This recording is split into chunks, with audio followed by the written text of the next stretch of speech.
Hey, sweet spot community. Welcome back to the DeAnda Factor, where we talk about travel, career pivots, personal growth, and designing a life that feels good from the inside out. If you're new here, I'm DeAnda, and this channel is especially for women and Black women in particular who are ready to explore the world, build their dreams, and stay grounded while doing it. Before we get into today's episode, take a moment to like this video, subscribe to the channel, and drop a comment below so you're notified whenever the new Sweet Spot conversation drops. Now, today we're talking about something I absolutely, positively love and I have so much joy in, and that is solo slow travel. So I'm going to somewhat pivot off of the episode that I provided for you a couple of weeks ago in my travels to San Francisco. Yes, yes, yes. That's what you're looking at here. And this content was built um, in slow motion, I guess you can say. But this is just me walking down the streets of downtown San Francisco. And one of the things that I did on this trip was, I will say a couple of things that I did on this trip was to um, do a few things differently. I stayed in a hostel for the first time. I house sat for the first time. And I wanted to do some of this in the US before trying it out abroad. I am fully into going to other countries to try new things and doing it scared. But I decided to do these things, these few things in particular in the US. So I opted to stay in a hostel instead of booking a hotel or an Airbnb. And I will say that, I really don't have a whole lot of experience staying in Airbnbs. However, if you are doing extended stays, those are good options. Okay. So I'm not, going to, say anything, bad about that because I've been a host. I've done Airbnb of my place in Brooklyn. But in terms of staying in them, they can save you money if you do it right. However, for this trip that I'm showing you in California, and actually this was my first time in San Francisco, first time ever. I know, but it was my first time and I thoroughly enjoyed it. And I'm so glad that I did it this way. So I stayed in a hostel, and the way I did it, one, because I'm, a little older and, knew I needed my privacy. However, I did want to experience what it would be like if I did stay in a hostel. And a hostel offers you great value for the money. Staying in a hostel can offer you great value and a really great way to get in community while you are traveling. In my case, I booked my hostel stay. I wanted to make sure that it was in the downtown center. And what it allowed me to do is to get in community with other travelers. Most people think that, a hostel is just for, young people and they're in and out, backpackers, yada, yada, yada. However, what I booked was a single room, which had a bathroom inside, but I also had those community areas where I could meet and collaborate with my fellow travelers. There was a kitchen where I could make food if I wanted to. I only, by the way, only stayed in the hostel for 2 nights, but it was, you know, nice. It was really good. And I booked it on Agoda, but they also have them listed on Expedia, or if you know of hostels or hostel in a particular city or state that you're going to be traveling in, you can just put in hostels in San Francisco and see what comes up, because there were actually several in the area where I was. The other thing that I will talk about is exploring the area. So I also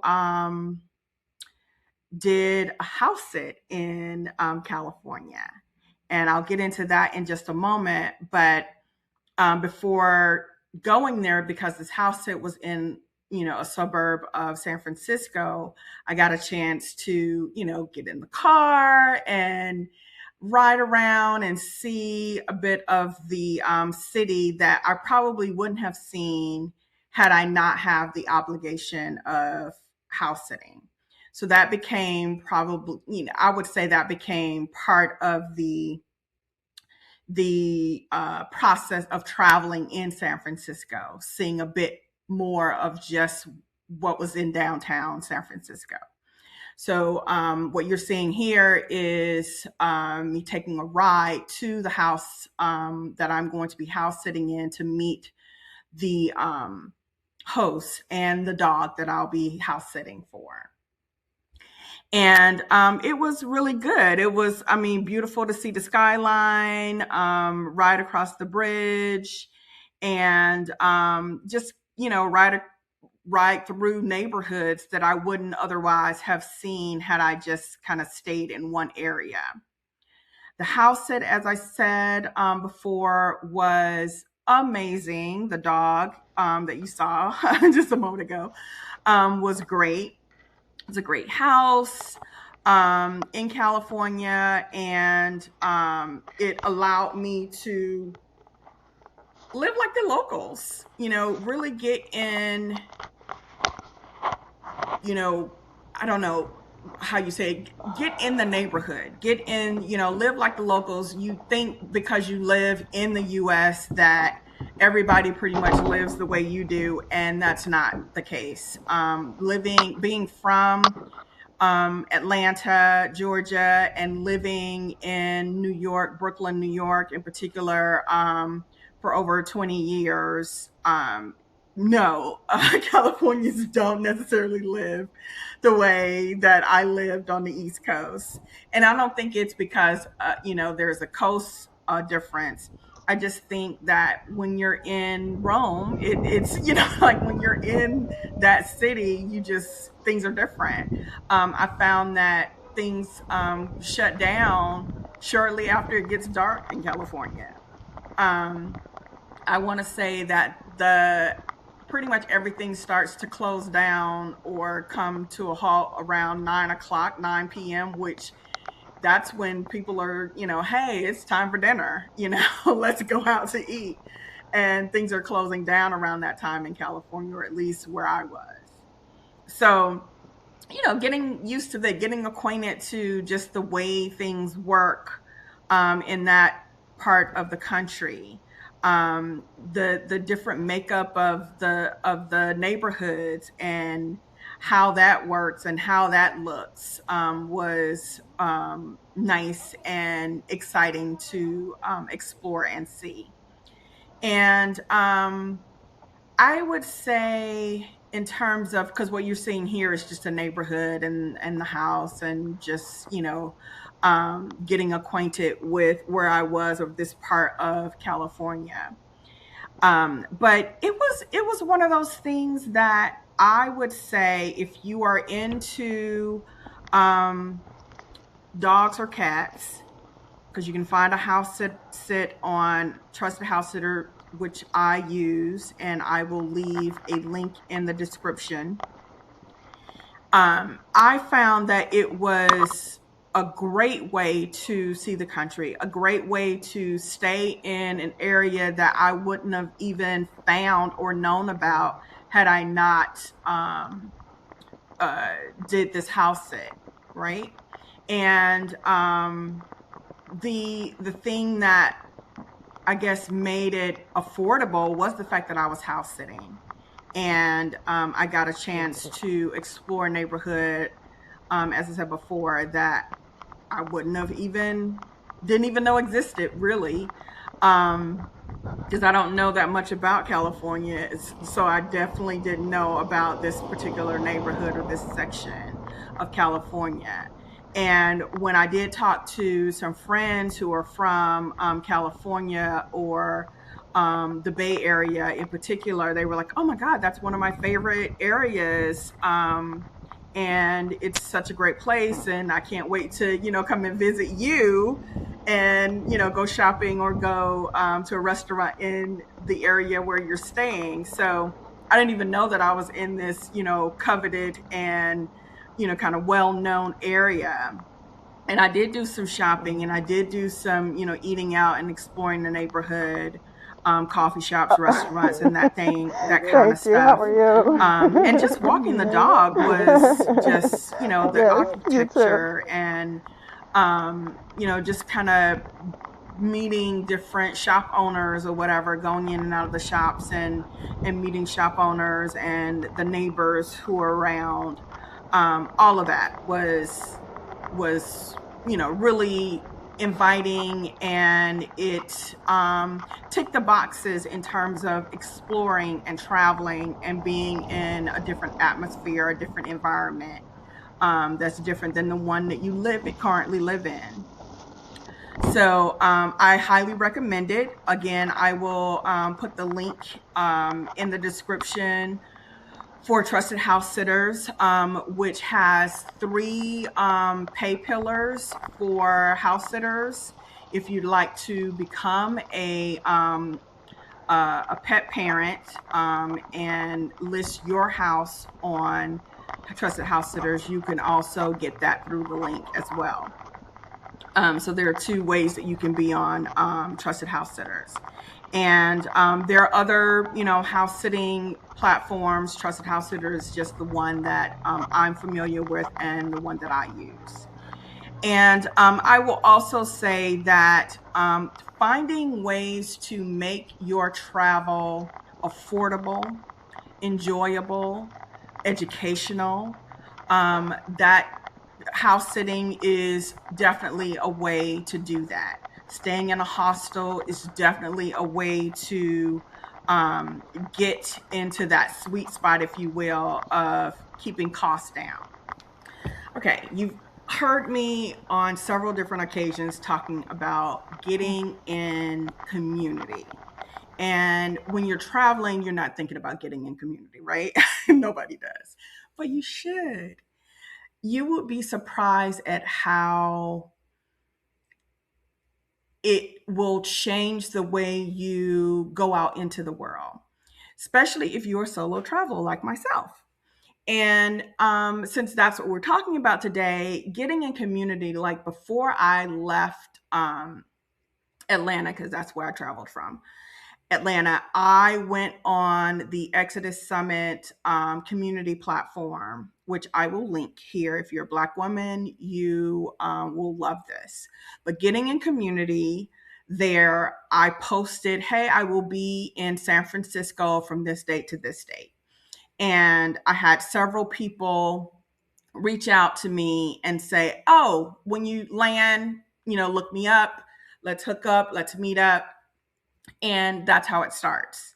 And I did that and ended up staying with a woman who lives in Oakland. So I wasn't even planning to go to Oakland during this trip. However, like I said, I got to see several parts of San Francisco, several different parts of San Francisco Bay Area on this trip alone. And getting in community I was allowed to do that when I stayed in the hostel. And that kept going once before I even left Atlanta, to when I put the call out that, hey, I'll be in your area if you'd like to meet up. Again, these are strangers. I don't know these people. I didn't know the lady that I ended up staying with in Oakland.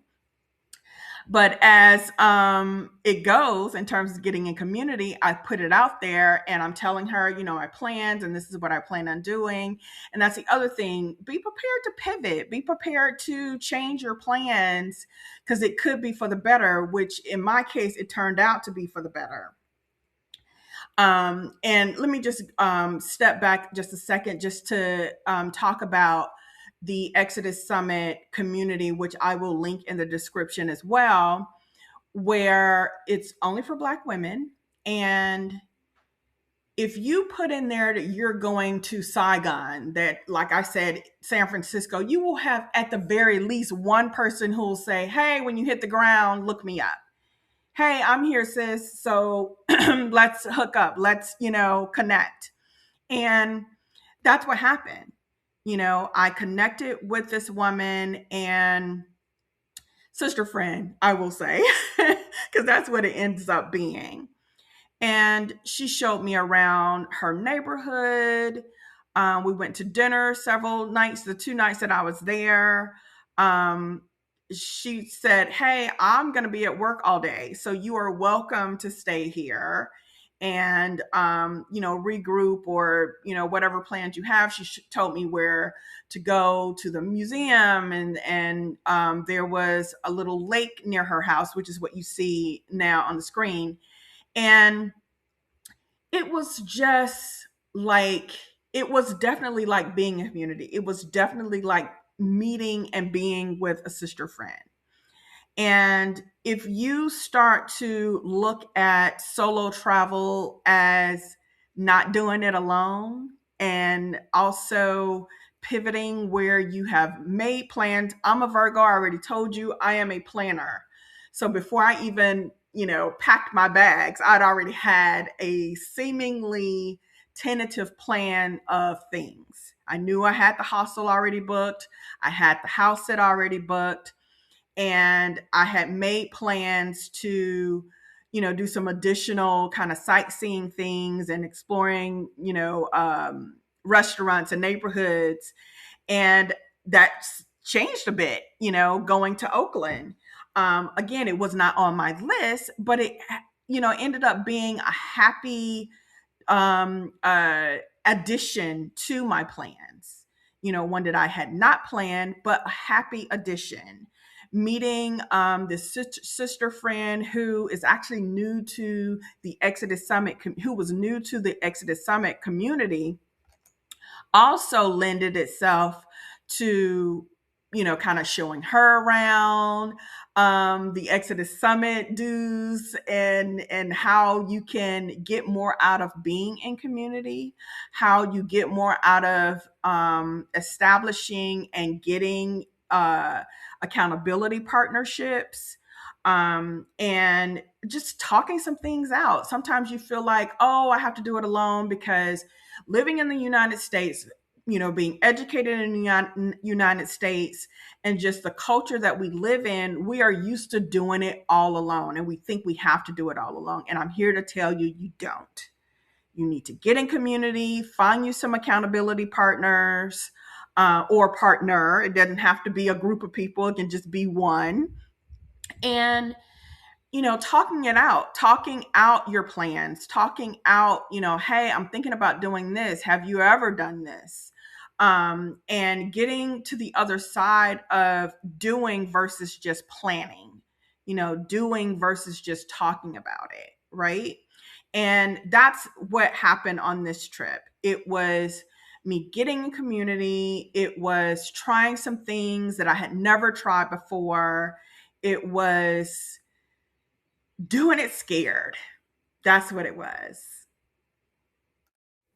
All right, we're at the Sweet Spot Sparkle Community Challenge section of the video. And this one will be really quick and simple, but I implore you to message a friend and start dreaming up a future trip together. I always say if you're not used to solo traveling, do it softly and slowly. One of the things that I would say do is do a local, road trip with a friend first. Do a local road trip alone, just going to the museum maybe, and see how you do that so in a solo way. But if you start with a friend, let's say you go on the Exodus Summit community platform and decide to you meet a friend and you say, hey, I'm in the San Francisco Bay Area, would you like to meet for coffee, would you like to meet for a glass of wine? That's starting the journey. That's starting the journey. If it's a BFF, start with her. She already knows you, she already knows how you move. So I say, start slow, but get in your sweet spot. All right. So leave a comment in the comment section and let us know how that goes. And we're going to go ahead and wrap up. I want to thank you for spending this time with me here on the DeAnda Factor.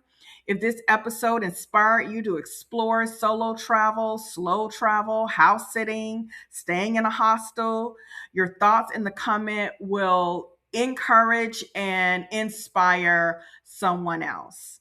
I would love to hear from you.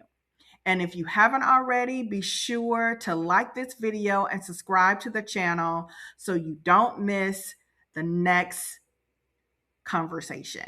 I'll see you in the next episode. Stay grateful, stay grounded, and stay in your sweet spot.